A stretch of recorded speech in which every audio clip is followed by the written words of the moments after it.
Thanks, Bert. Hey, thanks to all you folks for being here, and I can't say how good it feels to see this happening in a live venue.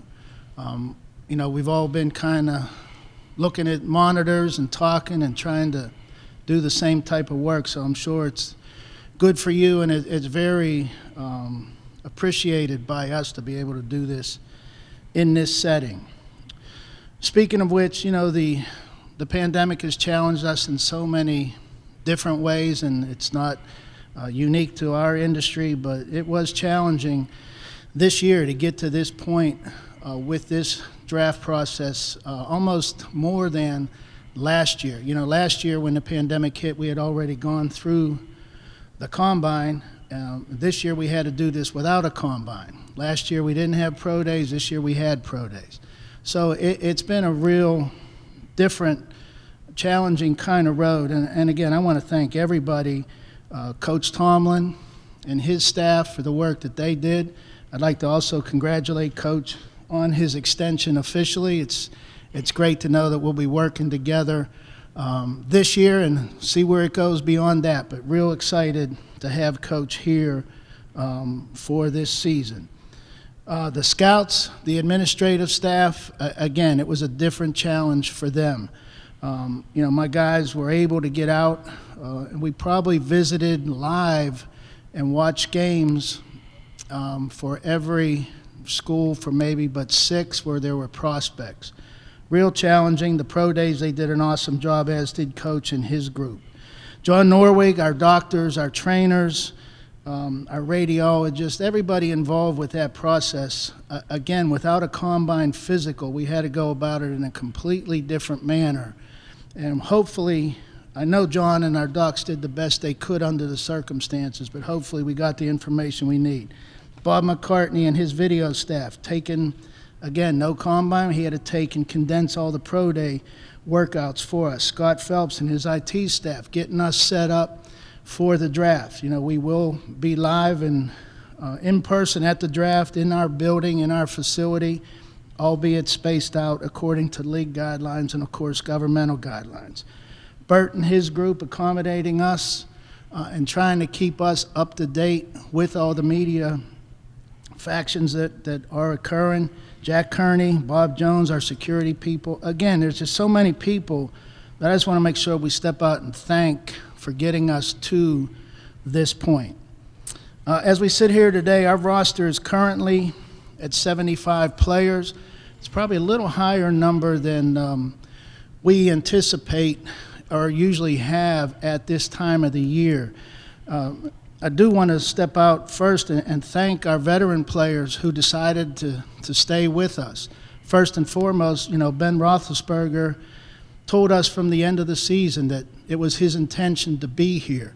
And then for him to follow that up and be willing to adjust his pay to be able to not only keep himself here, but give us the opportunity to have some other folks stay, it's very much appreciated. And I think it started a real positive off-season for us. We knew going into this free agency period, pre-pandemic, we knew this was going to be a real tough year. We knew we had a lot of players, quote, in their senior season, and they were going to be coming to an end, and it was going to be challenging.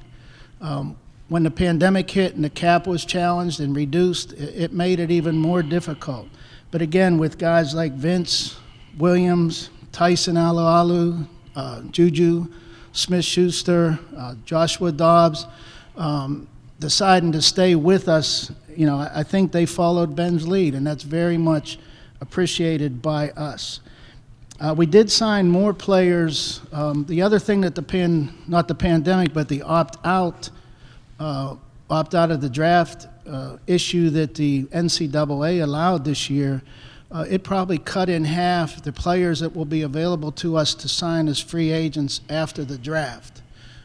It's roughly, I want to say it went from 800 to 400 with, that not being the actual numbers.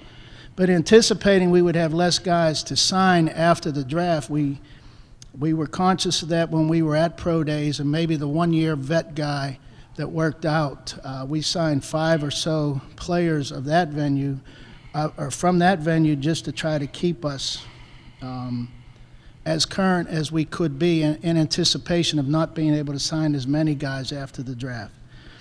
Currently, right now, of the 75 that we have on this group, 50 of those are players that have played in NFL games.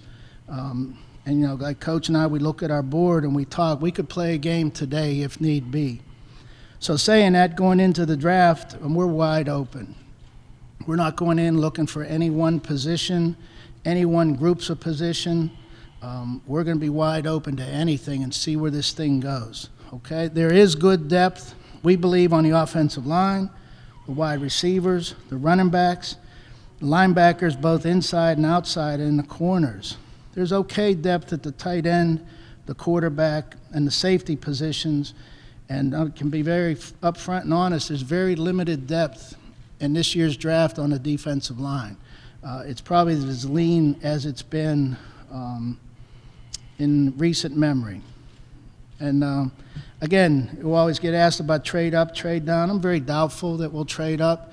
We really value those 8 picks that we have, 5 of which are in the top 140. Coach? Thank you. It's great to be here today, as Kevin mentioned. With some of the things that we faced dealing with the pandemic, it makes you appreciative of these moments, the face-to-face moments, getting the chance to interact with you guys. The pandemic has also created some challenges through this process of team development here in 2021. We're not complaining about it. You guys know our attitude. The challenges that it has created has been global ones. And so from that standpoint, it's been fair. None of us got an opportunity to see a collection of talent at the Combine, and so that's created some challenges for us as an organization, scouting department, coaching staff. We've had to be more mobile.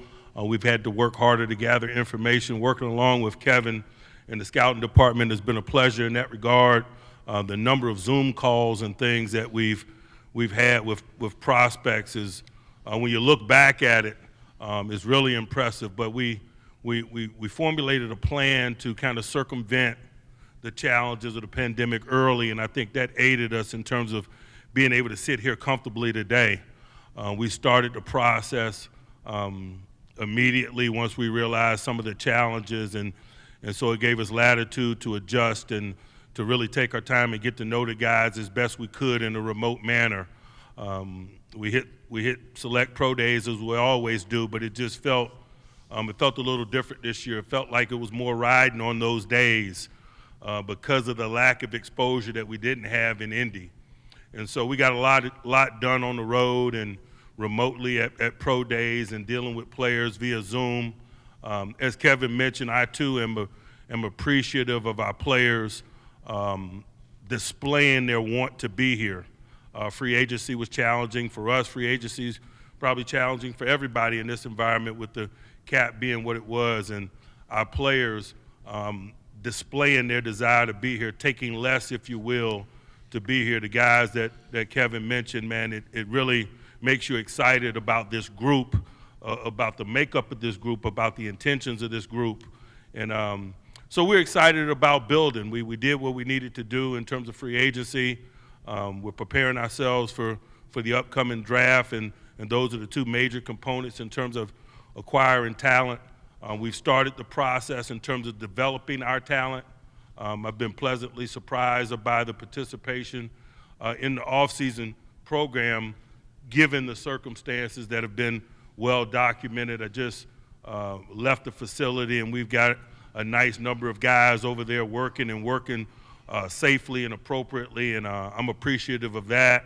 I understand the climate that we're in, but more than anything, man, we want to provide an environment that's safe and has expertise, particularly that the young developing or the financially strapped player that can be on your roster this time of year needs. And so we're excited about some of those developments. But really, as we lean in on this draft, man, we're just at kind of the beginning stages of our offseason in terms of the development of this group and starting to formulate plans. It's been an exciting process with the coaching staff, working on some schematics and exploring wrinkles in all 3 phases. And and making some hardcore decisions about how we're going to go about our business, given the players that we have and the ones that we intend to add. And so excited about where all those things are. Last week we met via Zoom with our players, but just hitting on large, broad, sweeping things, some foundational things in terms of culture building. This week we'll continue with remote meetings, but we're probably going to get into some more detailed schematics and start laying a foundation and introducing particularly some of the new guys in terms of some of the things that we do. Obviously, the guys that have been here have an understanding of largely how we operate in the 3 phases. And so that's a snapshot of where we are. Again, I just wanted to repeat that we're excited about being here with you guys today and moving upward and onward here in 21.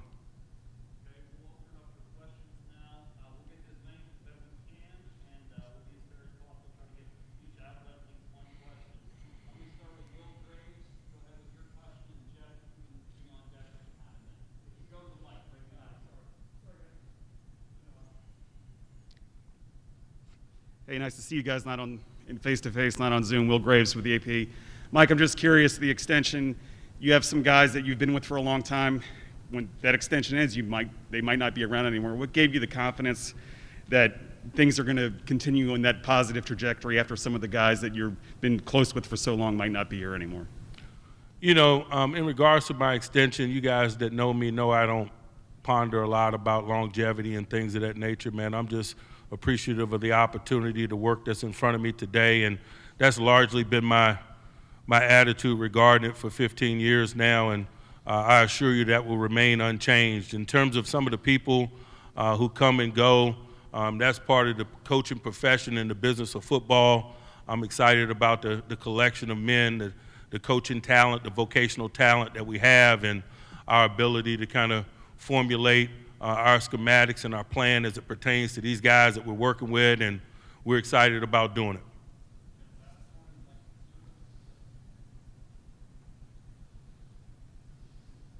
Hey guys, I echo what Will said. Good to see you.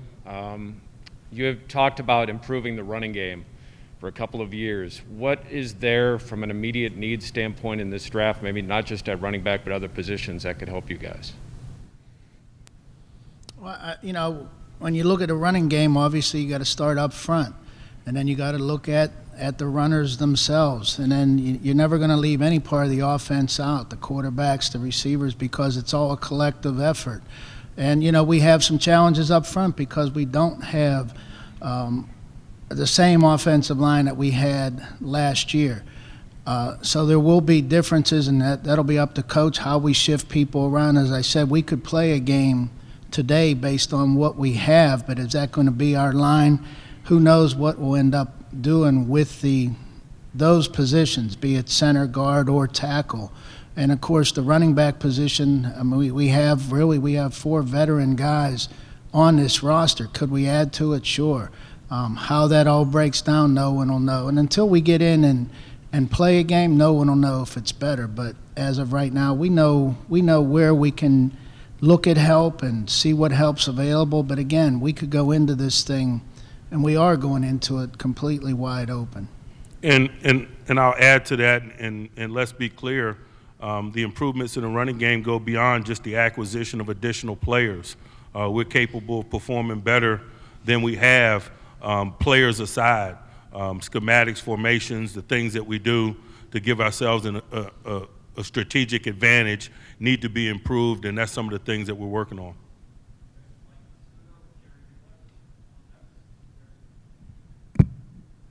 Mike, in the regular season last year, if you didn't have Hayden or Nelson, Lane was the sub-package guy. In the playoffs, it was Pierre. Why the change, and what's with both of those guys? How do they stand if you had to play them? I don't know if the breaking point was that clear. Regular season, Lane, playoffs, Pierre. We follow the growth and development of young players on the practice field over the course of the season, and as the season wore on, we just got more comfortable with what we were seeing from Pierre. Now, is it a rise in his level of play? Is it a decline in Lane's level of play? I really can't speak to that. There was a feeling that that he was moving in the right direction, and that's why we made the decisions that we made. In terms of what that means for 2021, we will see. How 2020 ended does not define how 2021 is going to work out, or even begin for that matter. They're both capable young players. We got other capable young players. We intend to potentially add to that, and so we'll see where the roads lead us.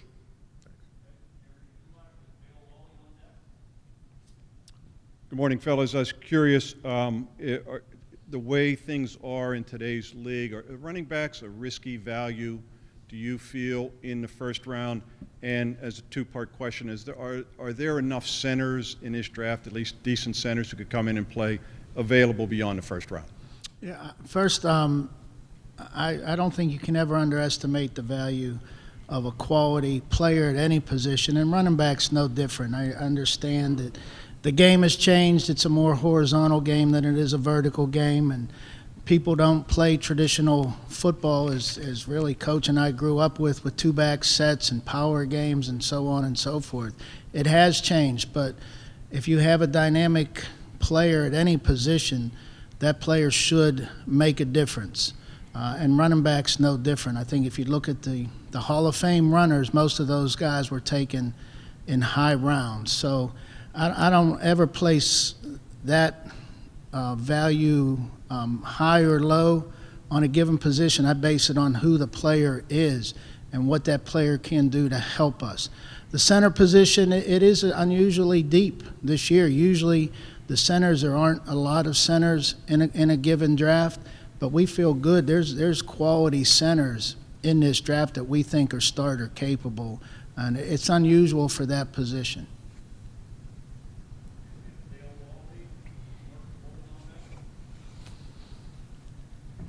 Kevin, in the over the summer last year, you told us that you would maybe weigh the opt-outs a little differently than you did the guys who actually played football last year. Has your thinking on that changed at all throughout this process, or is that still the case? No question. I mean, as I stated in the summer, if a player chooses to opt out for whatever reason, that's their decision, and we will respect it. However, if a player played in 2020 and those players are of equal value, one that didn't play and one that played, we'll take the one that played, because we don't know what the opt-outs will be like in their first season back in football. We believe it's hard to sit this game out. Sometimes it happens because of injury, but this time it was pandemic related for the most part. But we will take the players, again, if they're close. And it's not to say we're not going to draft somebody that opted out. I couldn't say that, but if I have a choice and we have a choice, we'll take the one that played if their value is close. Part of the problem, the two conferences that got hurt the worst were the Big Ten and the Pac-12, because their seasons were canceled, basically.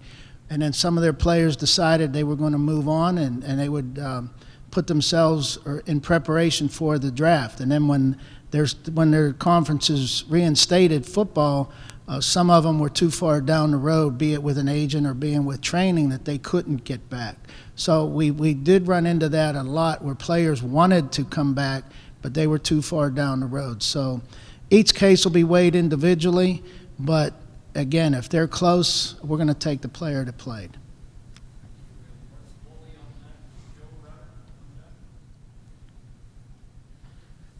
Hey, Kevin, you mentioned about potentially not wanting to trade up. I've got a couple questions about trading back. Are you interested, number one? Does it make it more difficult to trade back because the 7 picks, I believe 3 of them are now within the division behind you? And is there any organizational philosophy of wanting to stay in the first round if you do trade back? Again, we're always going to value quality over quantity. But if we're not comfortable with what we're looking at the 24th pick, we'll trade back. Do we want to do it with a conference or a division team? That wouldn't be our preference, but we won't discount that completely, because we have to weigh what the potential trade back will do for us and not worry about where those picks may go. So it wouldn't be our preference, but it won't disqualify us from trading back with a division team. I'm sorry? Oh, no, I mean, again, what are we getting? How many picks? We got to look at what we're walking away from. And, you know, I never like to walk away from a pick without having, say, if we're trading back 5 spots, I want 5 players that we would be comfortable in taking so we can't lose. That's the way we've always approached that. We never would trade up unless the player we want is available, and we know on that pick that he is available. But trading back, I want to make sure that we can't lose if we do it.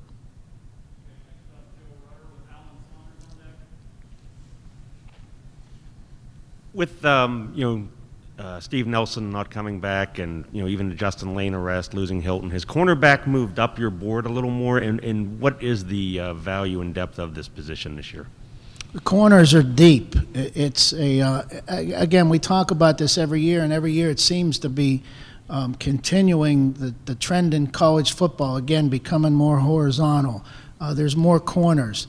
We always say we have 12 starters on defense and 12 starters on offense because of a slot receiver or a slot corner.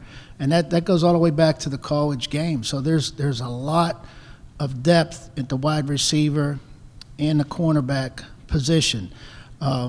As Coach mentioned, James Pierre came on and did a nice job for us last year. Justin Lane had done some good things on the field. They're both young, ascending players. Can we add to that spot? Absolutely. Again, what we talked about in Steve Nelson's case, Steve was a valuable player for us. However, we had to make some tough salary cap related decisions that I mentioned earlier. Steve Nelson is a starter capable NFL corner. We just couldn't keep him under the current setup that we had, or the current setup that we're dealing with from a salary cap standpoint. We had to make some tough choices.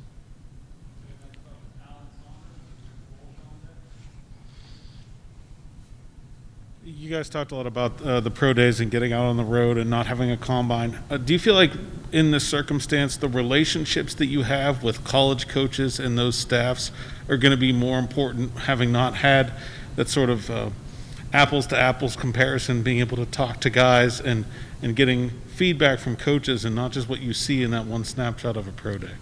It goes beyond the pro days because we as scouts couldn't get to the colleges except for a game setting. And even at the game settings, we couldn't go on the field in the pregame. We had to sit in the stands or the press box if it was allowable. So a lot of times in those situations when you're doing games, you'll see a coach sitting on a bench before a game. You may have a conversation. None of that was available to us. We couldn't visit the schools and have the day-to-day interaction that our scouts have when we do a school visit and spend a day watching film, talking to folks. We didn't have that this year. But that's not to say it was totally negative. As Coach mentioned, Coach and myself, we got to 9 pro days. We think we got to what we feel had the most quality players so that we could both see them up live and in person. Our interaction with them was limited, though. We could not take them out to dinner the night before. We couldn't say hi to their parents. We couldn't have a meeting with them during that pro day setting. So we had to do all of that via Zoom. Coach and I did over 100 Zoom calls, and quite honestly, we're comfortable with the results because we actually got to spend a little more time with them, and we feel good about that information. But just like we mentioned, just seeing you folks in person, it's different. And you can read my eyes, you can read Coach's eyes when I'm answering a question. It's not the same when you're doing it via Zoom. It is what it is. We think we're in good shape. I feel comfortable with the information we got. It's all we can do at this point. We'll try to make the best decisions possible. And I'll add to that, and from a coach's perspective, no question the environment pushed us toward leaning on some coaching relationships and the gathering of information among our peers at the college level that we've known in the past. But by no means do I feel like that's an advantage. I think that, that was a global tool used by all of us within the coaching ranks. And I think everybody understanding the circumstances being what they were more open to that. And so I think it was more of a global thing. And I appreciate our coach and peers at the collegiate ranks for sharing and providing necessary information for all of us.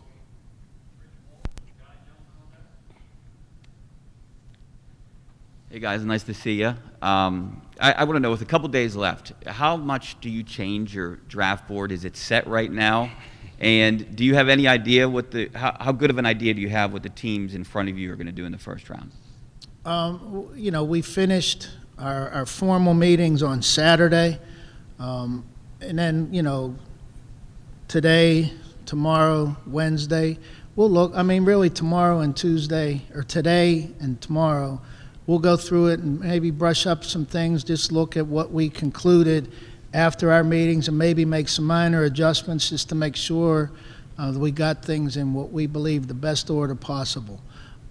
We don't care. We've never worried about what the folks in front of us will do. As we've told you guys, we used to do the mock drafts and it was a complete waste of time. What we've done now is we've done this for what, the last 12 years or so.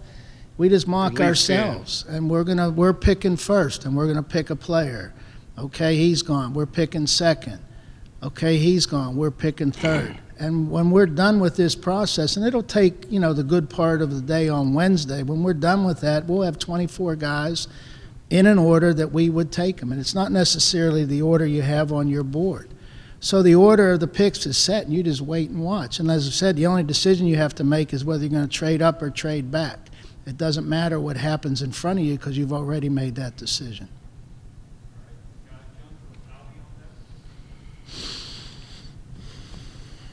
Hey guys, how surprised were you that you were able to get Vince Williams back? Did you think originally that was going to happen? And with losing Bud, how comfortable are you with your linebacker depth? And Kevin, I can't remember, you went through the positions of strength in this draft so much. What kind of a draft is it for linebackers, both inside and out? Yeah, just to answer that, Guy, the inside and outside depth is very good. You know, the outside depth, you know, when we're looking at outside linebackers, we're looking at most of the time college defensive ends because most teams are 4-3, and we have to convert them up. But that's a deep, deep group. The inside backers is a deeper group than it has been, much like the centers. We looked and we just said, wow, this is a pretty good group. The one that's not is that defensive line. It's very lean. But in Vince's case, and I'll let Coach speak to that, Vince wanted to end his career with the Pittsburgh Steelers for however long he has left. Again, we had to make tough decisions. And that was extremely tough because Vince has been a starting player and helped us win a lot of games, and he's a big part of the fabric of our team, and we value that tremendously. And for him to want to come back, it's very important and very much appreciated by us. I'll let Coach address that as well. Yeah, Vince Williams is a Pittsburgh Steeler. Vince Williams bleeds black and gold, and really his decision to come back is really just an example, an opportunity for him to display that. I can't say that I'm surprised by that, knowing what I've known about Vince and his level of commitment, not only to the game of football, but to us and how we go about our business. You know, in regards to the loss of Bud and the expectations and the depth and things at that position, the linchpin in that entire discussion is the natural maturation of Alex Highsmith from year one to year two. You know the standard of expectations that we have for our young players moving from 1 to 2. He could be the poster boy for that. We need a significant rise in terms of all areas of play from him, but I also think it's reasonable to expect it, given what he's been exposed to, given the quality young man that he is and his work ethic and the environment that we intend to put him in. I think it's reasonable to expect him to rise up and meet the challenges that you mentioned.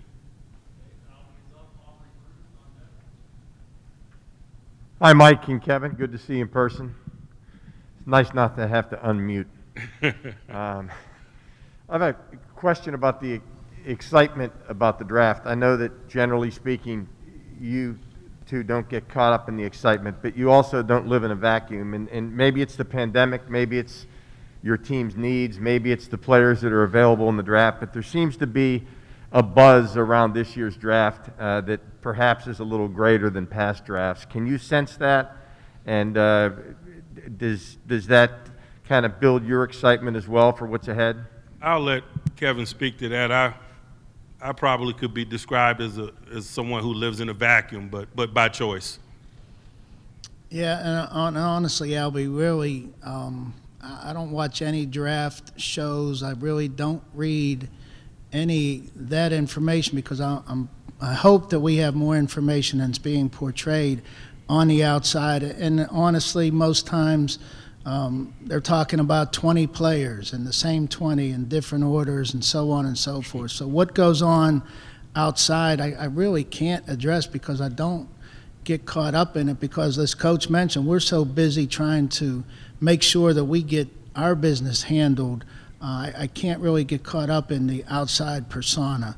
And you know, if it's exciting for our fans, great. I mean, we hope to create that excitement, and like Coach mentioned, this is the real start of the off season, both with our players that are currently here and the new players that we add. So if there's excitement, great. Our job is to build on that excitement and to make it a productive process. If I could just quickly follow up, if there are needs that you have and there are players that are exciting that can address those needs, does that make it more interesting for you then? Again, we can get excited about a player, but you don't know if that player will be there. So I'm excited about the depth of this draft because I think we can get 8 players for sure that I know can make us a better team. They're there. We just have to pick the right ones. Thanks, guys. Mm-hmm.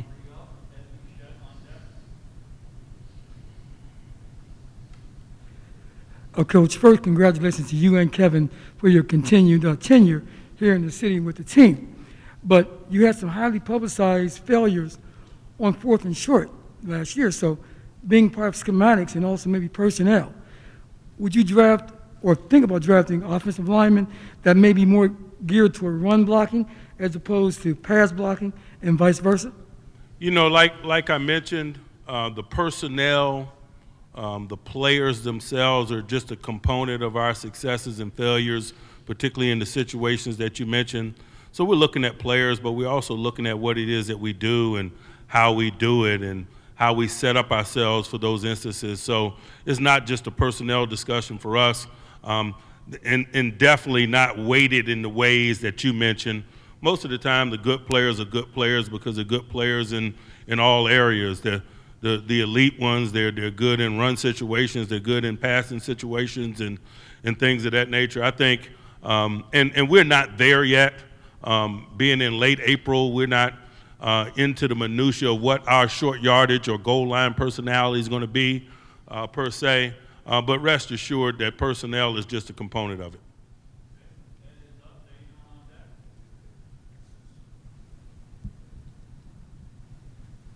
Morning. Morning. Hey, Ed, how you doing? I'm good, thank you. All right. At what point would you consider drafting a quarterback? And if so, why would you draft a quarterback? Again, wide open to all of it. If you look at our current depth, obviously we have 4 NFL veteran quarterbacks on our roster, which I feel great about. We also have really 3 of those 4 that are in the last year of their so-called deals when you look at it realistically. So it's an unusual group in that we do have 4. Can you add a young one? Absolutely. We always have to be on the look for that next guy and value or try to predict the value of taking that player at that position because most likely a young quarterback won't play for the Pittsburgh Steelers in 2021. Again, we got 4 veteran guys that we're going to try to sort through. Could you add someone that could be more guaranteed to be here for the future? Absolutely. And that's our job to try to value that. And it goes all the way back to Ben. I mean, Ben wasn't a sure pick when we were sitting there at 11 because we had more pressing issues than a quarterback because Tommy Maddox had done some good things for us. And, you know, it wasn't like we couldn't have started a season with Tommy. When Ben was there for us, it would have been a huge mistake not to take him. So we'll always be open to adding what we believe is the most critical position. But again, we feel good about having 4 vets to work with at this point. And it's exciting from a coaching perspective with one of those guys being a 22-year-old guy like Dwayne Haskins, who was viewed globally as having first-round talent just a short time ago. And we're excited about, working with him and seeing what his skill set and hoping him improve is as well.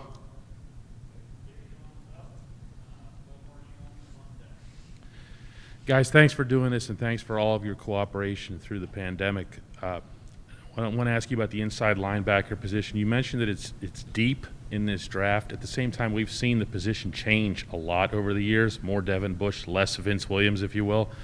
How much does that influence how you look at this class, and what do you consider to be your needs or your wants in that regard? In terms of the physical makeup of the linebacker position, I think it's been widespread in college ball prior to, evolving and becoming more widespread in our game. And so I believe it's probably less of an issue now, to be quite honest with you.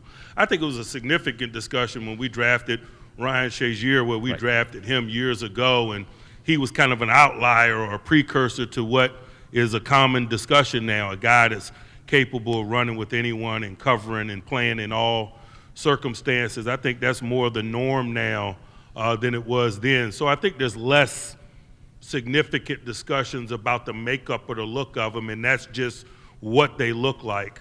In terms of the draft pool, I think there's a lot of guys that we're excited about, and I'll let Kevin kind of speak to that if he wants to. Yeah, no, I agree with what Coach said. The game has changed. As I mentioned, it's more horizontal, and Ryan was ahead of the curve when we took him. So you got to keep pace with what's going on and what we have to defend in this league. But it's not different from what's going on at the college level. So a lot of those guys, it used to be in the old days, who could take on that fullback? Well, there's no fullbacks for the most part. Who could take on a guard? Well, most of the time they're running past the guard instead of taking them on. So we value that, but they also have to have a certain amount of innate intellect, a football intellect, if you will, because inside linebackers, there's not a lot of time to make decisions. They have to react. And so the instinctive part of being able to play that position, we think, is a natural act. There's things they can be taught. And, the lateral ability of those players is very important. The ability to be able to cover and not get caught in situations where they can't cover, just physically, that's important. And what we reminded ourselves, really, and we'll continue to remind ourselves, is we will have Devin Bush back this year. And that person that's going to be paired with him will have the advantage of having him there because he's a significant player that was taking real positive steps prior to his injury. So we're excited about that as well.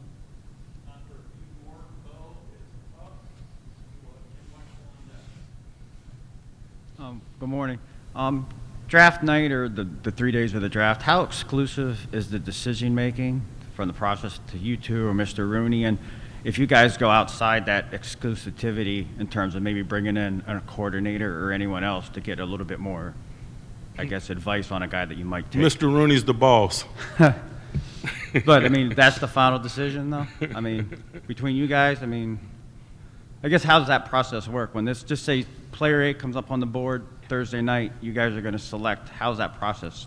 Seriously, Kevin and I have worked so well and so long together that we can kind of communicate non-verbally in those moments. But at the end of the day, Art Rooney is the boss.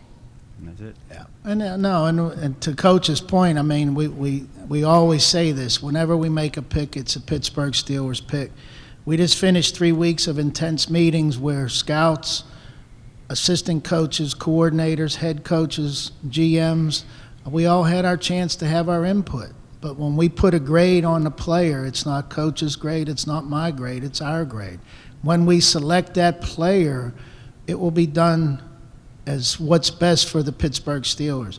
And of course, Art will be involved because, you know, he is the owner and he knows every step of the process. He sits in on meetings when he can. He gives us input when he can and when he wants to. And of course, we're going to follow those leads, but I think he trusts us as well to present the information that, again, we've spent, you know, not only the last 11 months, but these last 3 weeks of really trying to tie it all together and formulate an evaluation and formulate a pick that's for the Pittsburgh Steelers. Thank you.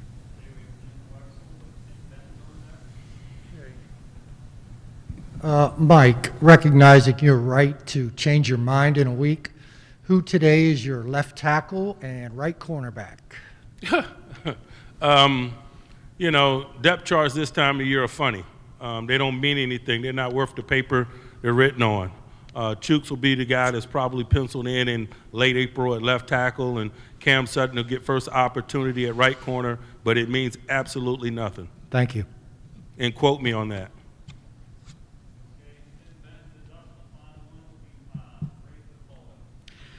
Mike and Kevin, you both referenced, Mike, I think you used the phrase global challenges that have gone on during this whole draft process. Kevin, is one of those challenges the gathering of medical information on the prospective draft candidates? And how have you gone about circumventing those problems? And Mike, do you get at all more scared off potentially from a guy because it's not as easy to get the medical information perhaps? Tim hasn't lost his art of asking 3 questions at once. It's only very smooth, very smooth. Now, hey, and I'm glad you did ask about the medical process. As I mentioned, John Norwig and his staff did a great job in doing this, but I forgot to mention Jeff Foster, who's the executive director of the National Invitational Combine. It was a tremendous amount of work. First off, we didn't know if we would have the combine in the format that it was presented this year. We wanted more. We weren't able to do it. Again, trying to follow the protocols and make it a safe adventure. So we did basically remote physicals for the entire 328 players. Beyond that, we were able to bring 100 to Indianapolis based on our ratings based upon how we all voted for those players as 32 teams. And then we went beyond that even further, and we brought in 42 additional players to the combine that we felt were the next group that had some medical issues that needed to be looked at. So we only got our hands on really roughly 142. I think they may have gotten to 150, where our doctors, again, a smaller group of doctors, were able to actually give them physicals. The remainder of it, it's all remote. And it was done in different parts of the country. So we have our fingers crossed that we will have as good of information as we can, but it was a huge process for Jeff Foster and his folks at the National Invitation Combine to formulate. Again, our doctors, our trainers had to work within all those different restrictions and do the best we can. So our fingers are crossed that we will have the proper medical information. Mike, do you feel any less confident in the process? You know, much like in the coaching ranks, and we had to use our relationships to gather information and have a certain level of trust in those relationships. It's the same from a medical standpoint. You know, our training staff and medical professionals have relationships around the country and had to lean on those relationships like I'm sure medical professionals and other organizations did, and we trust them. We trust them, we trust their expertise, we trust their relationships and the people that they trust. And I think, you know, that's one of the things that the circumstances force you to do is rely on the expertise and the connections and the relationship of those around you. And so it's just a component of dealing with what we've continued to deal with throughout this.